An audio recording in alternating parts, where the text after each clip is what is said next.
Hey gang, welcome to 40,000 Steps Live. It's awesome to have you here. I am Christopher Heimerman. I am your host. I am not a healthcare professional. See, what I am is I'm a guy with about a year and a half of sobriety. I've got some heartbreaking stories. They're going to turn into heartwarming stories. They're going to resonate. Hopefully they will help you, maybe even help you help someone that you love. But I'm not a counselor. I'm not a psychiatrist or a licensed expert. I am a recovering alcoholic, and hopefully I'm a guy who you can ask questions to, who you can share your story with as we develop this relationship. Gosh, it's great to have you guys here. Now, even though I'm not a psychiatrist, my guest tonight is. She's actually a psychiatric, I gotta make sure I get this right, a psychiatric physician's assistant and licensed professional counselor and personal trainer. I like to call her a unicorn because Jada Butler, my very own, I'm going to say psychiatrist for short, but she's also a therapist. So not only is she the person who I can talk to about my problems, she also makes sure I'm taking the right sort of medications. Now, this is important to me because when I was a kid, I knew that there was something wrong and I couldn't figure out what in the blazes it was. It was this deep emptiness. It was this pit.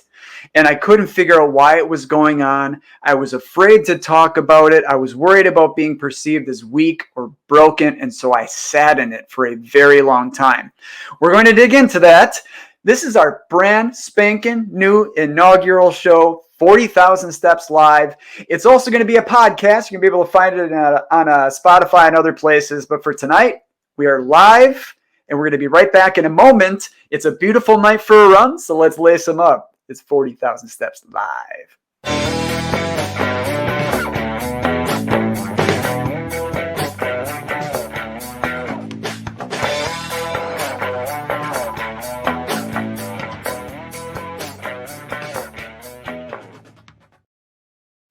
Hey, and welcome back. So if you're new to the program, which of course you are, because the program itself is new, here's how it works. If you have a story, a question, anything that you would like to share, please send it to 40,000steps@gmail.com. My partner, Deshaun Johnson, who's the mastermind behind this whole thing, the producer, he's going to put up that email address. Matter of fact, there it is, right along the bottom.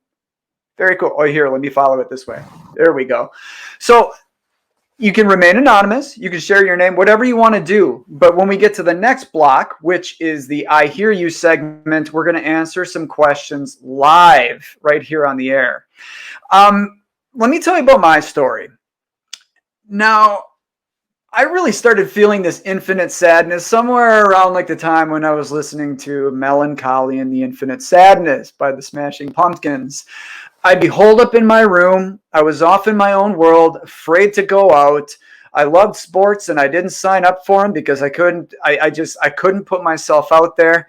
So I hold myself up in my room listening to August and Everything After by Counting Crows and Blind Melon's self-titled album. All these albums that were like these sad albums that felt like a place where I could hide and actually and be safe. Now, as soon as I stepped out of the room though, I was a happy kid. I was fun-loving, and that's what everybody saw. And in the meanwhile, on the inside, I'm just aching, and I'm in pain. And I'm using my sense of humor to cover it up. Nobody knew what was going on. So why wasn't I honest with anybody? No, why didn't I tell my parents? Well, I didn't want them to think any less of me. I always wanted them. I mean, come on. We want our parents to be proud of us, right? And when you're a teenager, like anything that goes wrong feels like the end of the world, correct? So, I mean, imagine and I unfortunately, I bet a lot of you don't have to imagine this, being afraid to tell your friends or your parents that you are immensely sad and you don't know why. You don't want to let them down. You don't want to disappoint them. So you just pin all that stuff down and you keep hoping that maybe you'll magically get better. I couldn't figure it out myself. So why would anybody have believed me? I mean, there was a real fear that if I told somebody, if I couldn't understand and explain it to them, how could they possibly believe me? So when I checked into rehab last March in 2019, I was so excited to finally be pointed to a psychiatrist who would help me understand my diagnosis and to help me get on the right medications. Now, rewind 10 years from that, back in 2010, when I was working for a hockey team out in Michigan, I remember the first time that I went to see a therapist, I was like a ninja creeping through that parking lot so stealthily because I was terrified that somebody would see that the broadcast or the local hockey team is going to see a shrink. And that's what we deal with, because there's this stigma that says that if we do seek help, that there's something wrong with us or we're weak, when in all actuality, seeking help is a sign of strength and it's an opportunity to get stronger.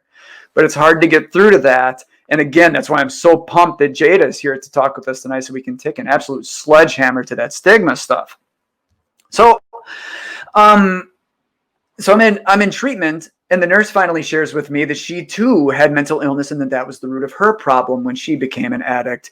And now imagine that moment, and I hope that if you're battling this, you can have this moment where you stop beating the living snot out of yourself for being an addict, for being depressed, for having all these problems.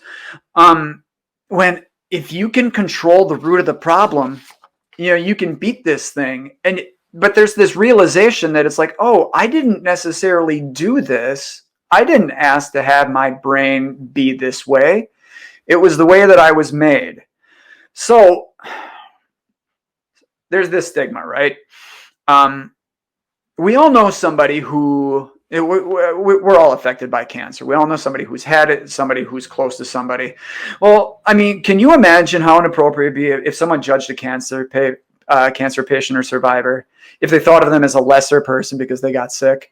Well, I mean, let's think about whether we're talking depression, anxiety, bipolar disorder, schizophrenia. These are all illnesses. And that's what we need to call them. And we need to treat them so that people can heal and get better. So really, it starts with a place of compassion and understanding and actually talking about the thing. And that is what we're working toward here. Now, not only am I excited to talk with Jada about this stigma stuff and how to break through that and how to get help, I'm also excited to talk with her about running. Jada was a Boston qualifier in the marathon. She is a personal trainer. She is an absolute... I don't know. When I met her and I started hearing about this, it got my, all my competitive juices flowing. So she's done a dozen marathons, a whole bunch of triathlons, and she's a personal trainer, works with experienced triathlon as well. Now, how about me? I ran a marathon the day after I got out of rehab. 10 out of 10 doctors do not recommend. But that was part of my story and why I started writing my memoir, 40,000 Steps. It was the 5th marathon that I had run, and I'm going to tell you that running is my happy place. We're going to go ahead and put up a few pictures here. Let me put this up. One of these is going to be of me. Yep, that's me running the marathon the day after I got out of rehab. And I remember barreling down that stretch and thinking about those last 100 meters, and I was thinking about how badly I wanted to do something great. I thought about everything that I was putting that I'd put my family through. And that look of determination on my face says it all. It was like, I'm going to crush these 100 meters and I'm going to ride this thing into becoming a better person. Let me show you my running team now, of course. That's Luna, my husky on the leash, and those are my daughters, Elise in the front and Anna closely behind her. That's us running through our neighborhood. So that's my pit crew. And then I also want to show you a picture of a trail race that I ran last August. I mean, that's the happiness, man. That's about 3-4 months after I had run the marathon, fresh out of treatment. And yeah, I'll tell you what, those endorphins, all those feel-good chemicals that come from running, it is the greatest place for me. Matter of fact, this afternoon I got out for a run with Luna just to kind of get myself into the right mindset, and I'm kind of paying for it a little bit. I got up for like 5 miles and my quads are killing me. Anyway, I'm still getting better at running. I'm still getting better at being a person. It's one step at a time. Let's head to our next segment. Again, I appreciate you guys being here. Now we're going to take some of your questions in this next segment, which I like to call I Hear You.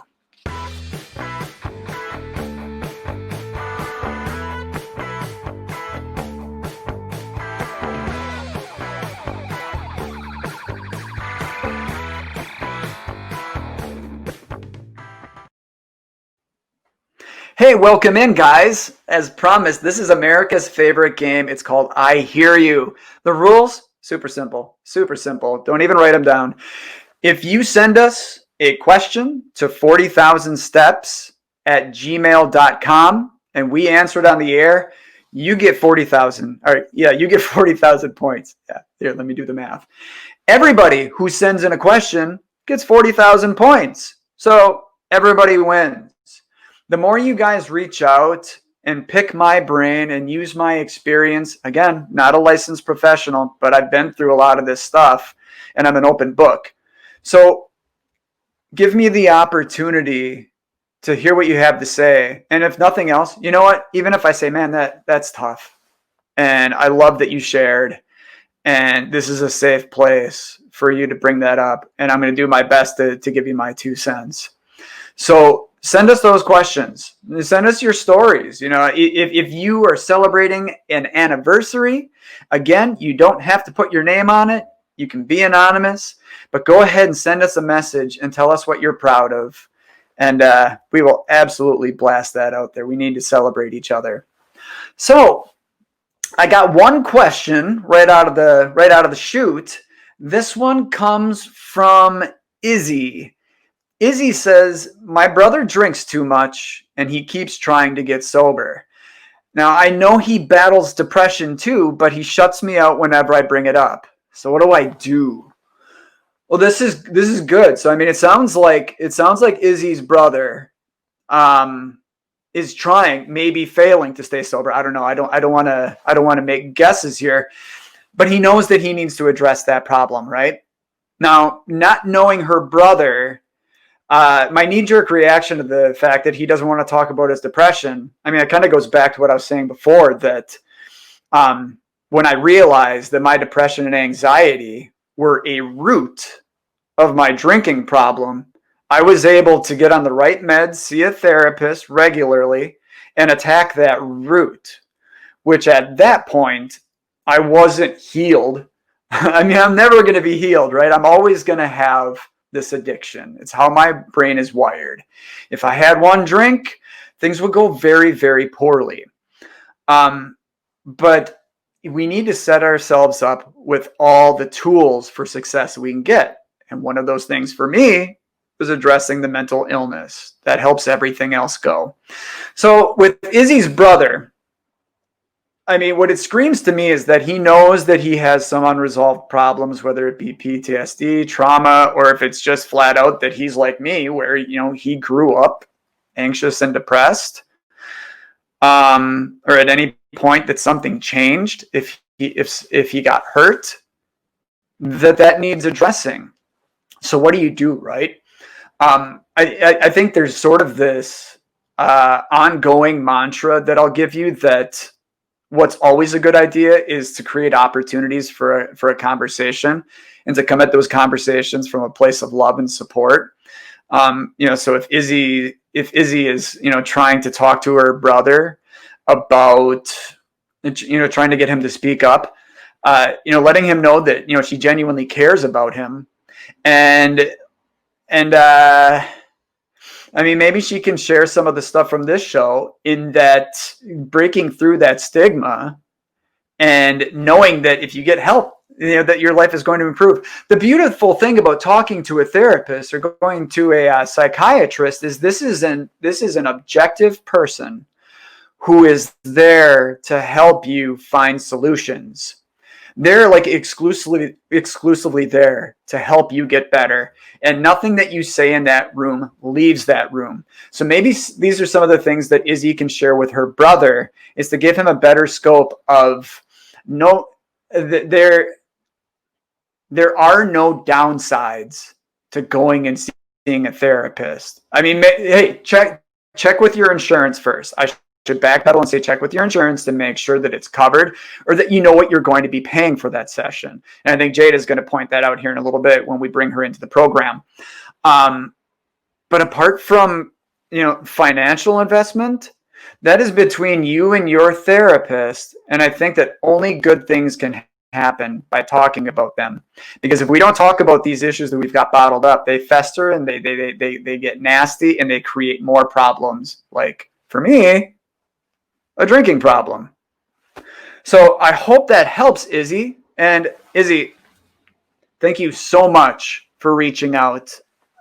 It means a lot to me. I get emotional whenever somebody submits a question because just by asking it, we're talking about that open dialogue and a chance to get better and a chance to heal.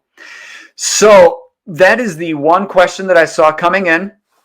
We're going to do this show every other week. So if you're watching this now and if you have a thought or a question, let us know. Send it to 40,000steps@gmail.com right away, and we will get into it in a future program. Without further ado, though, I am so pumped about this. I mean, we're coming out swinging the sledgehammer, taking it right to the stigma. My guest tonight is my therapist, my psychiatric physician's assistant. I guarantee that I'm not getting the title 100% wrong, but she is a rock star for me. Jada Butler is going to join here in just a moment here in the guest room on 40,000 Steps Live.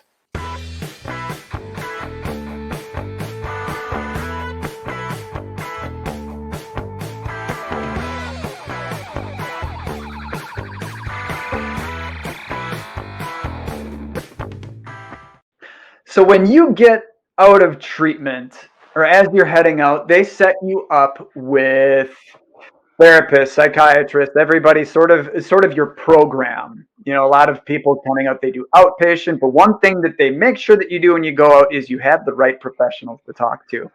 And I don't know what I did in a previous life to earn Jada Butler, but I have an rock star who I get to see on a regular basis. She makes sure that I'm on the right meds. We talk things through, and it gives me such great peace of mind to know that what I'm doing is working. So here's Jada Butler. Jada, thank you so much for joining us tonight. And I see that you're in your workout room. Is this right? Hi, Chris. Thank you for having me. Yes, I thought it fitting to be in my home gym because it's so important to incorporate exercise into healing mental health. So that, and it's one of the only rooms in the house that I can have some privacy because all my kids are home from college. Well, I mean, especially right now, we're living in this pandemic thing, and it's the holidays. And the holidays, whether it be solitude or expectations and stress, this is a tough time of year to begin with, let alone now that we're in a pandemic and we're making the hard decision not to see people. So, I mean, exercise, we're not going to have like a real freeze for a while. It's relatively nice outside. I mean, getting out for a walk, going for a jog, lifting weights, I mean, that's some of the best medicine, isn't it? It truly is, and it's underutilized. It's something that I'm passionate about, and I encourage all of my patients to do. And it is medicine. It is medicine. And even though I prescribe medication, sometimes that's needed for sure. But what we can do with our own bodies and the food that we put in it absolutely impacts not only our physical health but our mental health as well. It's vital. Let's get into a little bit of your background. We're going to talk about all of your races here in a little bit and the connection that we have with that. But first off, can you tell me a little bit about your practice? Give us the accurate title, please, because I guarantee that I got it wrong before. But tell us about what you bring to the table, because I know it's a lot, but help our viewers. So it is confusing when you're looking for someone to prescribe medications and a therapist. Often they're two different people. You go to a psychiatrist for medication and then you see someone different for therapy. So I like the phrase unicorn. I'm unique in that while I'm a physician assistant, so that provides the arm for me to prescribe medications, I also am a licensed professional counselor. So for me, it's important that I try to treat the whole person and I have adequate time with everybody. It's my philosophy is not, here's your medication, I'll see you, you know, quick in, quick out. It's I like to get to know my patients. It's important to ask about their physical health, their diet, their stressors, the way they do self-care. And you need time to do that. So I spend that extra time with everybody, and that's important to me. And then I'm also a personal trainer, and I try to incorporate the importance of physical health into overall wellness. And I just started a new business recently called Integrated Health and Wellness in downtown Wheaton. And I share the space with the Wheaton Wellness Center. And it's all about wellness and incorporating physical health, diet, and sometimes prescription medication to achieve overall balanced wellness. And that's my passion in life. So Now, that starting point of finding somebody and getting some help, it is a daunting prospect for a lot of people for a lot of the reasons that I've already described. Then you take into account that you've said it to me, it can be complicated figuring out who to see. And you told me so often that starts with your insurance and your GP. Tell me about the best way to go about, because every community is different. I'm blessed to live in DeKalb, where we have a pretty robust mental health community. Now, friends of mine in like southwestern Wisconsin, where they live in a mental health desert, how do people start that process and make sure that they set themselves up for success with getting some help? that's a great question. And can be overwhelming. First of all, I think to your point, a lot of people feel reaching out for mental health services is somehow some kind of weakness or character flaw, or part of that's generational. You grow up with you rub some dirt on it and keep going. You don't say I'm in pain. You just don't. And so as a society, we've kind of created this stigma that doesn't allow people to say, hey, I'm struggling. I could use some help here. So, I first worked in family practice. And the reason I do what I do now is because so many people would come to the primary care as their first stop. And a lot of primary cares don't really like to do mental health, and they would just, get referred out. And I always felt like those people got lost because they didn't know where to go. So the first place often is your primary care physician. And if they're not comfortable managing mental health, you can always ask, where do you refer? I'm looking for some mental health services. Who do you recommend? Your insurance is also a great source. They often have a list of providers locally, and you can start there. One of the benefits, I guess, if we can say that, of COVID is that most I know where you're going with this telehealth, right? Yeah, so most insurances now have really stepped up and have made telehealth services available and at no cost to many, many, many people. So now you just have to ask, and there's lots of telehealth services. I offer telehealth. Most people do now, and it's a way that you can seek services from the comfort of your home. And that has opened the doors for many, many people. So that's another great option too. Yeah, it's interesting how devastating it was for a lot of people in recovery, kind of going over to discussing about substance abuse, when all of a sudden they weren't able to attend AA meetings. And then there was the big movement to online meetings, which I think that, again, sort of a bizarre benefit. I think that opened up some doors to people where they could attend an online AA or SMART meeting and be in the room without having to show their face. So, Yeah, I mean, we gotta lean on whatever silver linings we can grab from 2020. So absolutely. telehealth and online meetings have been just that, some unforeseen benefits. Now, tell me about the difference between a therapist and a psychiatrist or somebody who prescribes medications, because like there was a point where my GP was prescribing my meds, and like I described to you earlier, it kind of felt like noodles were being thrown at the wall, and whatever stuck, hopefully it works. What are some of the trappings there of how do you have to make sure that the right person is prescribing you medications? Well, that's difficult because a lot of primary care physicians feel completely comfortable managing mental health, especially in rural areas where you don't have a lot of other options. Hmm. But many do not. And often it's something you just feel, you know. I have a lot of people come to me and say, I just got the feeling that maybe my primary care didn't feel comfortable doing this, or maybe you didn't feel heard, or maybe you had tried 3 or 4 medications and you were still struggling. And at that point, it usually becomes a mutual thing where they both, the patient and the provider say, why don't we get a second opinion? That's a lot of what I encounter. People will, land on my doorstep after not having maybe a few successful attempts and just decide together that it's the right choice to see someone like me. Hmm. Um, and therapists, can diagnose but don't prescribe, but they can be vital too. Often therapists will refer to me for the medication piece, and Hmm. then I will obviously, refer to therapists when we really need to add that extra element of therapy alongside the medication management piece. Yeah.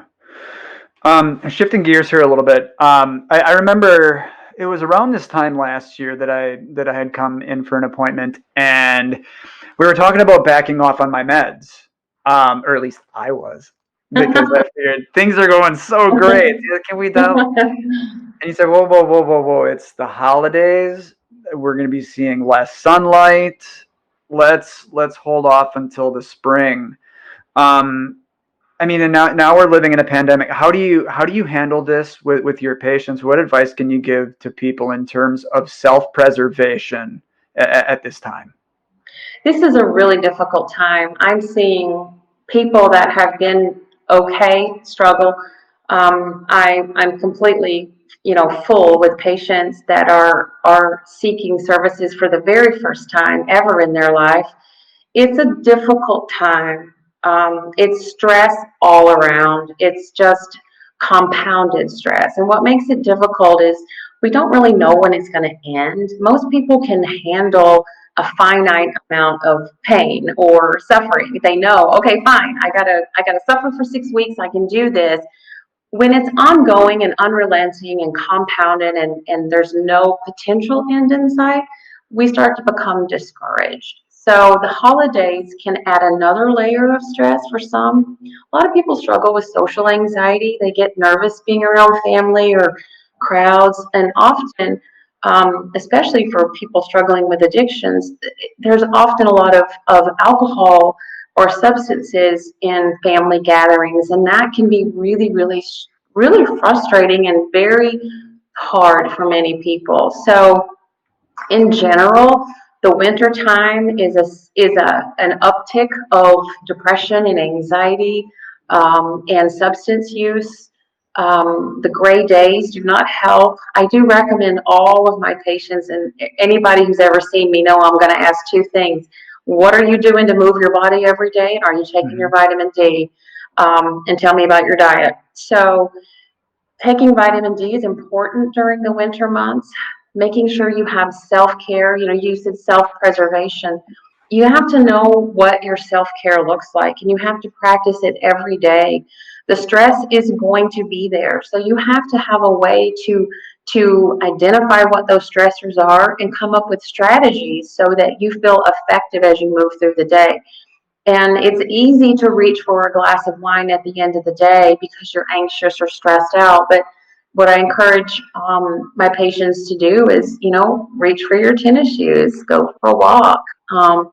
There are other ways to manage those difficult emotions. I love it. So what do we do about this? What do we do about this stigma? I mean, how do we improve the way that that society looks at mental illness and therapy and medication? What can we do?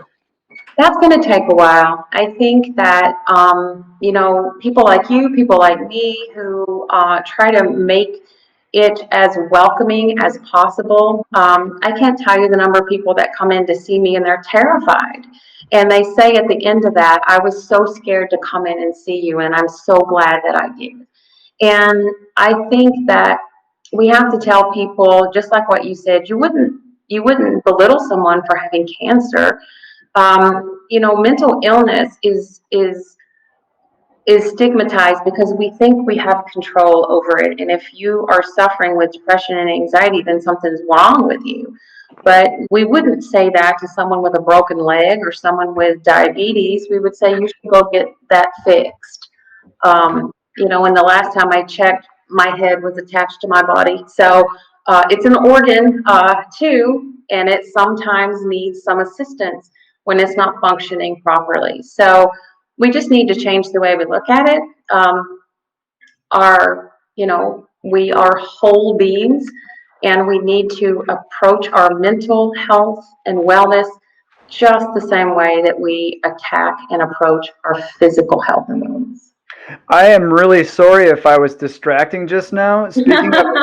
Speaking of a member of my pit crew, yeah, I did a show before this with WNIJ. I was a panelist for that, so I've been running this laptop up here, and it was about to die, and my wife just delivered the power cable before we lost everything. So this is great.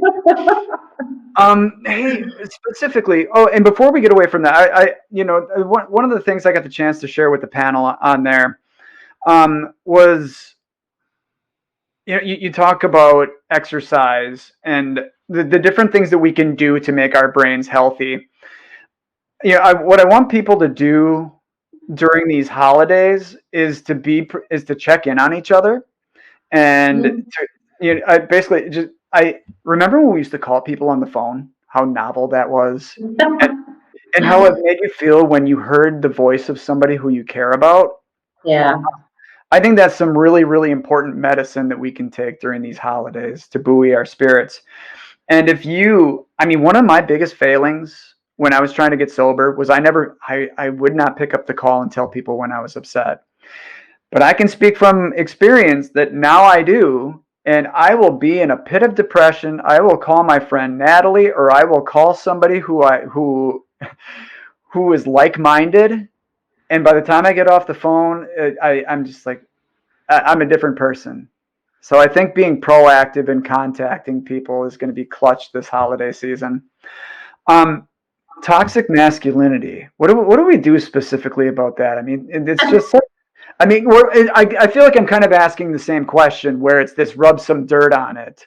But I mean, this thing is just rampant, isn't it? It is, and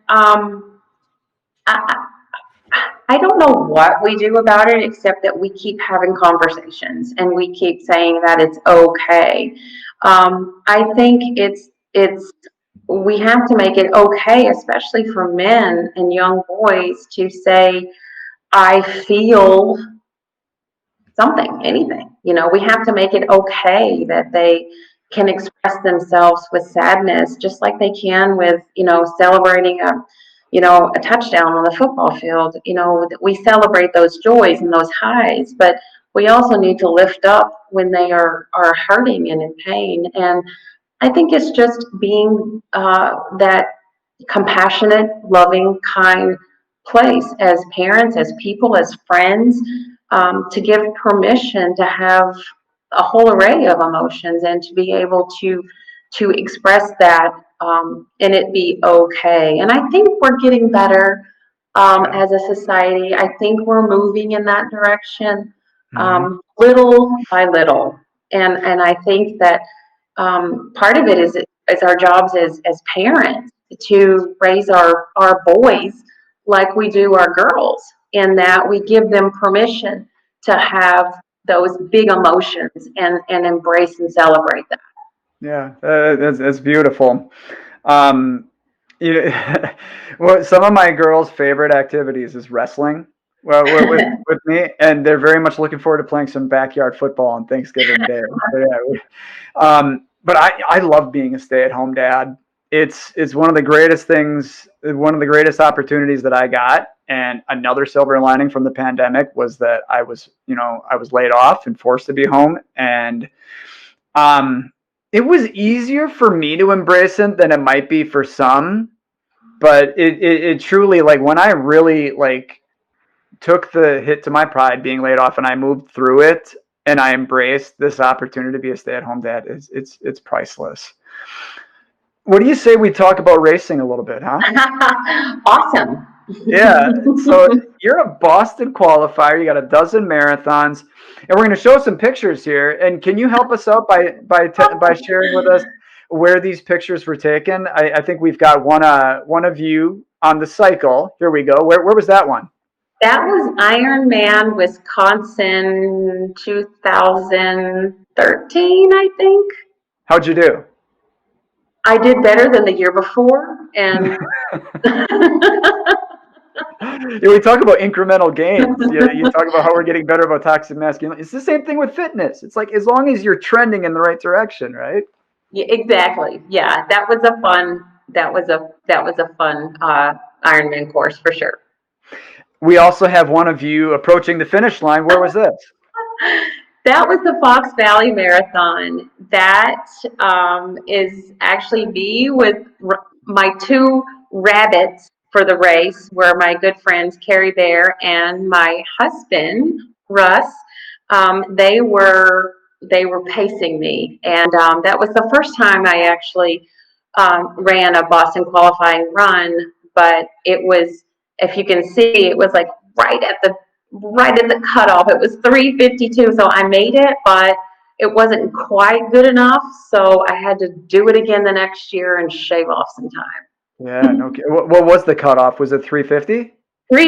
It was 350. It was either 350 or 352, but so many people had qualified that I got bumped out. So Yep, yep. And then this next one we've got. This is one of my favorite aspects of a race, the Mylar blanket oh and my gosh, the finish that line was pose. that was after Ironman Madison, and that was, again, I finished that race with my husband, and I don't remember what year that is. I think it was still 2013. I don't remember.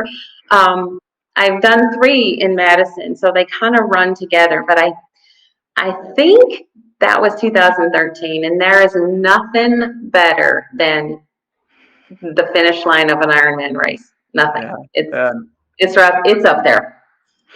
and then of course we have the medal picture. Was this with Experience Try? It was with Experience Triathlon. That was Galena.